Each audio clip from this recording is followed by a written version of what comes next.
Well, we need a macro person today, Jurrien, I should say. I mean, before last night, we thought we were going to come in and talk about 2020 and what are the fundamentals and price earnings ratios, things like that. But we have to take a moment and say what happened last night and how might it be expressed across various markets and what do investors make of it?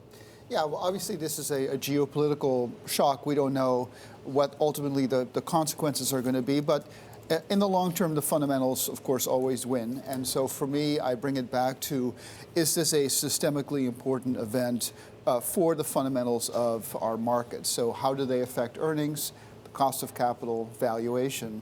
And when I put those three pieces together, we know in terms of interest rates that the Fed has sort of told us we're not going anywhere.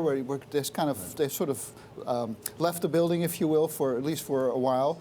It looks like earnings growth globally is bottoming, including in the U.S., and it'll be interesting to see what earnings season is going to look like. And that leaves the final point, which is valuation. And if I can find an issue with the market, is that the forward P is now at 18.5. It's essentially, it front ran an expected improvement in earnings. And now those earnings have to come through, which I think they will.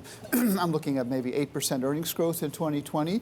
But at an 18.5 forward PE, there's not a lot of margin for error. And so when you add something geopolitical like this, it's not the same as being at a 15 PE. And so that leaves the market a little bit vulnerable, at least over the near term.